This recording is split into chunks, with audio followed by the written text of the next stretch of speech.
अंतर्न मोह बना हुआ है। जब मोह होता है न तो वो खुद त्याग कर पाता है न किसी और को त्याग करने देता है, और तो जो त्याग करके बैठा उसकी टांग और खींच लेता है। आज हम सब बैठे हैं यहाँ पर, पवित्र चरण हैं, तीन लोक के नाथ के तीर्थंकर परमात्मा महावीर स्वामी के आचार्य भगवान का पवित्र मंगल आशीर्वाद आ जाए हमारे सिर के ऊपर। पवित्र क्षणों में एक ही प्रार्थना करना है, परमात्मा ये मेरा मोह गले, ये मेरा मोह मिटे। और जब मोह मिटेगा, जब मोह गलेगा, जब आसक्ति के तार अटैचमेंट जब धीमे धीमे धीमे कम होना शुरू हो जाएगा, फिर मालूम पड़ेगा धर्म क्या है। फिर यही पूजाएं, यही प्रार्थनाएं, यही व्रत, यही उपवास लाख गुना ज्यादा फल देने वाले आपको बन जाएंगे। कुछ समझ में आ रहा है ना? महाराज कुछ भी कहो, महाराज कुछ भी कहो, पोता इतना सुंदर है ना, जवाई इतना अच्छा है, बेटा इतना प्यारा है, बहू इतनी सेवा भावी है, जो वो पड़ोसन मुझे इतना चाहती है, वो परिवार के लोग, वो समाज के लोग मुझे इतना सम्मान देते कि महाराज जी जब उन लोगों के स्वभाव और व्यवहार को याद करती हूँ, तो बूढ़ी दादी बोलती है, जब उनके स्वभाव व्यवहार को याद करती हूँ महाराज जी, तो आपकी सारी बातें महाराज जी भूल जाती हूँ। क्या? चलने दो, चलने दो, चलने दो, मैं सारी बातें भूल जाती हूँ, दिमाग से निकल जाती मेरे। कौन सा सम्यक दर्शन, कौन सा सम्यक ज्ञान, कौन से पंच परमेष्टि, सब सब सब दिमाग से विदा हो जाता, रफू चक्कर हो जाता है। इस मोह के चक्कर में, इस मोह ने इतने घरों को फोड़ा है, इस मोह ने इतने घरों को फोड़ा है, तोड़ा है, नष्ट किया है, जितना किसी ने नष्ट नहीं किया है। शादी हो गई, जब बेटी थी तो मां से मोह था, जरूरी था। मोह कितना बड़ा भारी और भयंकर और डरावना विभत्स रूप धारण कर लेता है। शादी के पहले बेटी को मां से मोह था, प्रेम था, ठीक था, उचित था। अब शादी हो गई, फिर भी उतना ही मोह, उतना ही प्रेम बना हुआ है। घर की जरा जरा सी बातें माँ तक पहुँचती, व्हाट्सएप के माध्यम से, फोन के माध्यम से माँ तक पहुँचती है। पति कुछ कह दे, सास कुछ कह दे, कहीं कुछ गृहस्थी में कुछ हो जाए, ससुराल में कहीं कुछ हो जाए, तो बजाय ससुराल के लोगों के साथ में बैठ कर बात करके समस्याओं को सुलझाने की बजाय वो बेटी सीधी माँ को फोन करती है। और माँ भी ऐसी मूर्ख है, माँ भी ऐसी दुष्टा, बेटी को बोलती आजा यहीं रहेंगे अपन, अपने घर में खाने कमी नहीं है, तेरा भाई खूब कमाता है, तेरा बाप खूब कमाता है। बताओ कहता घर फोड़ने वाली बात होती है। अरे जो सुख किसी लेडीज को उसका पति दे सकता है, वो सुख उसके माँ, उसके बाप, उसके भाई, उसके बहन कभी सपने में भी नहीं दे सकते हैं। जितनी सिक्योरिटी, जितनी सेफ्टी, जितनी सुरक्षा, जितना आधार, जितना सहारा पति से मिल सकता है, उतना आधार, उतना सहारा कहीं कभी किसी से भी नहीं मिल सकता है। जब समदृष्टि जीव होगा उसकी से सोच उसकी हो जाएगी। क्या? याता अब इसमें आने वाला है, इदमेव दृश्यमेव याता तथ्यम विनाच विपरीतात। चीज जैसी है, लोग जैसे हैं, घटनाएं जैसी घट रही है, परिस्थितियां जैसी है, माहौल जैसा है, उसको उसी रूप में नजर आता है। वो इतनी सी बड़ी बात का बतंगड़ नहीं बना लेता है। वो इतनी सी चीज को सोच सोच के रातों को नींद नहीं हराम कर देता है। अब सचमुच में धर्म जब दिल के हृदय के भीतर पैदा होता है तो घुंघरू बजते हैं, नृत्य पैदा होता है, सत्य का नृत्य होता है, तप का नृत्य होता है, त्याग का नृत्य होता है। और जब समझ सही नहीं होती है, जब श्रद्धा सही नहीं होती है, तो यही किताबें जान लेवा प्राण लेवा किताबें बन जाया करती हैं। शास्त्र नहीं मिलो किताबें। कई बार ज़्यादा सास पढ़ने वाले, ज़्यादा स्वाध्याय करने वालों के ऐसी सत्यानाश होती है ना, वो परिवार के अंदर, समाज के अंदर इतना जहर घोल देते हैं ना जिसकी हद नहीं जिसकी। जितना बड़ा त्यागी उतना ज़्यादा जहर घोल देता है समाज के अंदर, परिवार के अंदर। मैंने तो ऐसे ऐसे लोगों को देखा है, मैंने तो अपने जीवन में ऐसे ऐसे लोगों को देखा है, जब मंदिर नहीं जाते थे जब कोई तप त्याग नहीं किया था, बड़े प्यार से बैठ के भोजन करते थे, परिवार के साथ में एक रिश्ता था, एकजुटता थी, बड़ा भारी गजब प्रेम था। जैसे नियम ले लिए, ये नहीं खाना, वो नहीं खाना, इतने बजे नहीं खाना, उधर बाजार का नहीं खाना, ऐसा करना वैसा करना।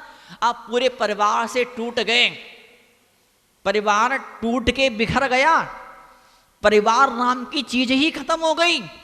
और जब परिवार नाम की चीज खत्म हो जाएगी तो ऐसा अधकचरा व्यक्ति, ऐसा अधकचरा त्यागी जब दीक्षा लेगा तो मुनि संगों को बर्बाद कर देगा, सत्यानाश करेगा, फूट डाल देगा, फूट।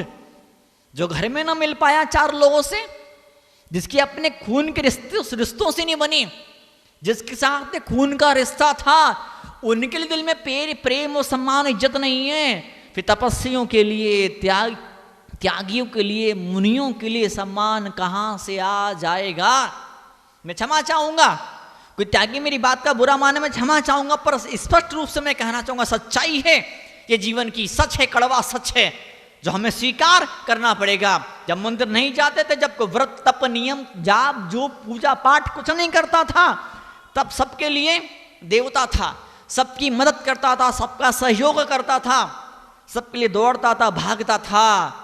क्या लोगों की लाइफ में खुशी पैदा हो उसके लिए बहुत कुछ करता था।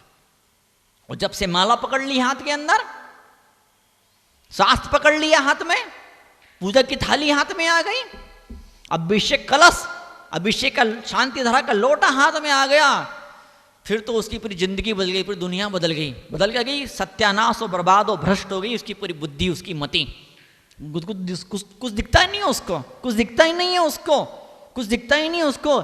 मेरा अपना परिवार है, मेरा अपना समाज है, उनके लिए मुझे कुछ करना है, ऐसी भावना उसके मन में पैदा हो। इतना स्वार्थी, इतना खतरनाक गजब का स्वार्थी बन जाता है जो कुछ नजर में नहीं आता है। ऐसा जीव दीक्षा भी ले लेगा, समाज को फोड़ देगा। जहाँ चौमासे होंगे, दो ग्रुप बन जाएंगे। अरे मैंने तो ऐसे ऐसे केस अपने जीवन के अंदर देखे हैं। एक ही गुरु को 2 शिष्य, उनके 4 भगत अलग और इनके 4 भगत अलग। अब जो 8 लोग हैं, वो 4 भगत उनके, वो 4 भगत इनके। पहले क्या प्रेम था, वो जहाँ 2-4-6 दिनों के लिए, 2-4 हफ्तों के लिए कि चौमासा जैसा कुछ मौका मिल गया, तो वो 4 लोग, ये 4 लोग अब 10 दुश्मन, जानी दुश्मन एक दूसरे के बन गए। जब महूक महाराज जी, जब महूक माता जी हमारे मंदिर में, हमारे समाज में, हमारे कॉलोनी मोहल्ले में नहीं आए थे, तब पूरा समाज एकजुट था। और जब वो बोले माता जी, महाराज जी, या वो बोले पंडित जी का सिविर फीवर लग गया, जब उन अमुक पंडित जी ने जूम पर दुनिया भर की वीडियोस के माध्यम से अपना ज्ञान बघारना, ज्ञान पेश करना शुरू किया, तो क्या अब वही महिला न पति को पूछती, न बच्चे को पूछती, को मतलब नहीं उसको कुछ। गृहस्थी गई चूल्हे भाड़ के अंदर। हम तो अपना स्वाध्याय करेंगे, हम तो अपनी माला फेरेंगे, हम तो अपना एकासन जाप करेंगे, हम तो तीर्थ यात्रा पे जाएंगे। गरीब परिवार को साथ में लेके चलो। आप गृहस्थी जीवो, गृहस्थी। आपकी 60 साल की उम्र हो गई, आपकी 76 साल की उम्र हो गई, फिर भले भागो, कहीं भी भागो, मत परवाह करो अपने कंपेनियन की, मत परवाह करो अपने परिवार के बाकी मेंबरों की। लेकिन जब तक इतनी उम्र नहीं हो जाती है, जब तक आपके बेटे बेटी के हाथ पीले नहीं हो जाते हैं, तब तक तो पूरे परिवार को आपको साथ में लेके चलना ही चाहिए। परिवार की मंजूरी नहीं होती है, परिवार पसंद नहीं करता है, तो फिर थोड़ा सा जप, थोड़ा सा तप थोड़ा कम कर दो, थोड़ी पूजा, थोड़ा त्याग थोड़ा सा कम कर दो। अभी त्याग की शुरुआत हुई है और शुरुआत में इतना बड़ा भारी त्याग ले लिया। कोई सुंदर वक्ता आए, कोई बड़े तपस्वी आए, उनसे प्रभावित होके इतना बड़ा भारी त्याग ले लिया। और अब ऐसा हो रहा है, जिंदगी में जहर घुलते चले जा रहा है, आदमी टूटता और बिखरता चले जा रहा है। बताओ बाप, ये कोई लक्षण है क्या त्यागी का? त्यागी तो ऐसा होना चाहिए कि एक त्यागी समाज के अंदर है, समाज में खुशबू बिखरी हुई है। परिवार के लोग, समाज के लोग, हर एक इंसान को आपकी तपस्या पर, त्याग पर गर्व होना चाहिए। कि ऐसा ना हो कि आपका त्याग, आपका स्वाध्याय, आपका सम्यक दर्शन आपको औरों से तोड़ दे, ऐसा नहीं होना चाहिए। तीर्थंकर महावीर स्वामी जितने तीर्थंकर परमात्मा हुए यहाँ विदेश क्षेत्र में, भूतकाल में, वर्तमान में, भविष्य में, वो सब एक रहे हैं। उनकी सोच एक जैसी। क्या सोच? सबका कल्याण कैसे हो, सबका उद्धार कैसे हो, सब मोक्ष मार्ग में कैसे लगें, सब कैसे आगे बढ़ें, सब कैसे ऊंचे उठने, ऐसी सोच उन जीवों की रही है। लेकिन क्या आपकी सोच है ऐसी? जवाब दीजिए। क्या आप ऐसा सोच पाते हैं क्या? कभी सपने में भी भूल से भी चिंतन होता है क्या? अरे नहीं आता, मत आने दो, हम तो अपनी पूजा, अपना साध्य हम नहीं छोड़ेंगे। उसको लाने के झंझट में, उसको जोड़ने के चक्कर में हमारा घंटा 2 घंटा और सत्यानाश हो जाएगा। 4 बातें सुना देगा हमको तो हमारा दिमाग खराब हो जाएगा और कलेश और घर में झगड़े हो जाएंगे। अभी आपकी ये सोच बनी हुई है, औरों का कल्याण हो, औरों का उद्धार हो, और लोग आगे बढ़ें, तो उनको धर्म से जोड़ने के लिए, जन्माने माता से जोड़ने के लिए क्या पुरुषार्थ करना चाहिए, क्या प्रयास करने चाहिए, वो चीज दिमाग में आती ही नहीं है। समदृष्टि जीव मोही, क्या मोह कितना खतरनाक मोह की लीला है। मोह कितना बड़ा रोल लाइफ में प्ले करता है। सारे दुख, सारे विघ्न और सारी बाधाएं, इनकी सिर्फ और सिर्फ एक वजह, वो क्या है? मोह, अटैचमेंट। मुंशी तरुण साहब जी महाराज कभी कहा करते थे, अटैची दुख नहीं देती, अटैचमेंट दुख देता है। वही वैभव भरत चक्रवर्ती के पास में था, और उस भरत चक्रवर्ती के वैभव का एक रत्ती मात्र भी आपके पास में नहीं है। ज्यादा होगा 2-4 करोड़ की प्रॉपर्टी होगी, मुझे नहीं मालूम इस भोपाल के लोगों के बारे में। हो सकता है कोई व्यक्ति ज्यादा पैसे वाला होगा, 10, 20, 25, 50 करोड़ का आसामी होगा। और जहां तक मैं सोच रहा हूं, शायद 50-100 करोड़ों से ज्यादा का कोई व्यक्ति भोपाल के अंदर दिगंबर सेन समाज में तो नहीं होगा। कितने लोग बैठ पाते हैं, कितने लोग गुरु चरणों में आ पाते हैं, कितने लोग और मैं एक जानता हूं पंडित जी के बारे में, किसी ने कहा महाराज जी आए हैं, और संबुद्ध सागर उनका नाम है, और चौक नाम का मंदिर है भोपाल में, चौक नाम की धर्मशाला है, और रोज प्रवचन करते हैं। पंडित जी बोलते हैं, अरे वो मैं जानता हूं, मैं वो 13 साल पहले भी आए थे, तब से उनको जानता हूं मैं। अच्छी बात है, जानते हो, अच्छी बात है। और वो जो पढ़ा रहे हैं 100 का 4, वो भी पहले मैंने कई बार कई मुनियों से, कई माता जी से पढ़ चुका हूं मैं। अब तो भैया हमने 100 का 4 छोड़ करके हमने अब दूसरे बड़े बड़े ग्रंथों को हमने उठा लिया है। मैं नहीं था उस मौके पर, तो मुझे उनके परिवार के लोगों ने बताया कि उनकी आपके बारे में ऐसी सोच है। उनका संभव है, होगा कोई शत्रु पूर्व जन्म का। एक दादाजी, यहीं की बात है, वो लीलाधर जी के दादाजी रोज धर्मात्मा, रोज स्वाध्याय दोपहर में आते बता रहे थे, यहीं की बात है, थोड़ा मुझे नाम कम ध्यान में आ रहा है, यही चौक मंदिर जी की बात है।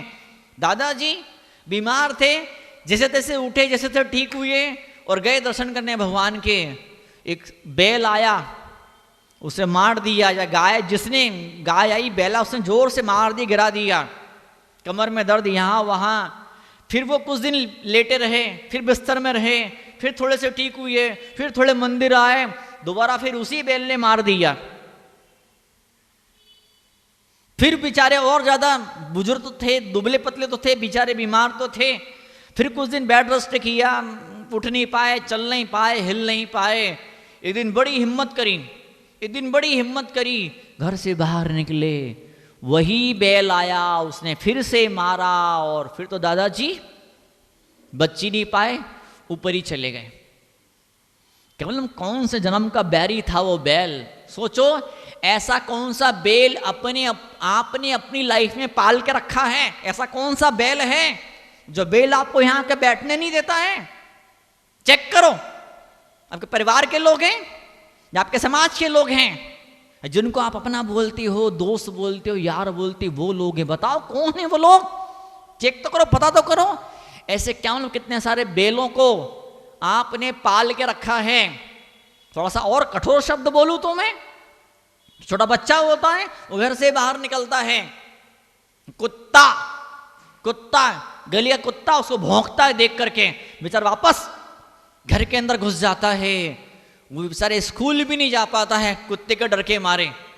ठीक है, मम्मी होती है, हाथ पकड़ा, सहारा दिया, हिम्मत भी, फिर भली चले जाए, लेकिन मम्मी नहीं है, पापा नहीं, घर के बड़े बुजुर्ग नहीं है, तो वो कुत्ते से बेचारा पार नहीं पा सकता। आप चेक करिए, ऐसे कितने कुत्ते, ऐसी कितनी कुतियाओं को आपने अपने मोबाइल के अंदर, व्हाट्सएप के अंदर पाल के रखा है। ऐसे कितने कुत्ते और कुतियाएं आपके परिवार के या समाज में रह रहे हैं, जिनकी वजह से, जिनके कान में जहर घोलने की वजह से, जिनकी बातों को सुन सुन करके या इनडायरेक्टली जिनके विचारों से प्रभावित हो करके आप यहां आ ही नहीं पाते, आप बैठ ही नहीं पाते हैं, आपका मन ही नहीं होता है। मोह कैसा खतरनाक मोह है बताओ आप। कई लोग इतने पावरफुल विचार होते हैं, कई लोग इतना बढ़िया जब तब ध्यान धून ऐसा कुछ कर लेते हैं, कुछ पुण्य होता पिछले जन्म का, कुछ पुण्य होता इस जन्म का, उस पुण्य को वो कैसे इंगेज करते हैं, उस पुण्य का वो कैसे दुरुपयोग करते हैं, कैसे दुरुपयोग करते हैं, वो कुछ ऐसा कुछ कर देते हैं, वो लोग कुछ ऐसा कुछ कर देते हैं कि जीव उठ के भाग जाते हैं, यहाँ आने की इच्छा ही नहीं होती है। कुछ ऐसा कुछ उनके विचारों के द्वारा हो जाता है। छुपे हुए रुस्तम, क्या बोलते हैं, छुपे हुए रुस्तम तो नहीं कहें, कोई छुपा हुआ कोई डकैत जो आपकी श्रद्धा पे डाका डाल रहा है, जो श्रद्धा को लूट रहा है, सावधान सावधान हो जाइए। कैसा व्यक्ति जो फुल टाइम बराबर, फुल टाइम हर बार पूरे एक दिन और बोला था मैंने, आप प्रवचन में बैठे हैं, आप इस मोह की लीला को समझने का प्रयास कर रहे हैं। कोई तो इंसान ऐसा है, कुछ तो ऐसा है, फुल टाइम आपके कान में अपना ज्ञान का जहर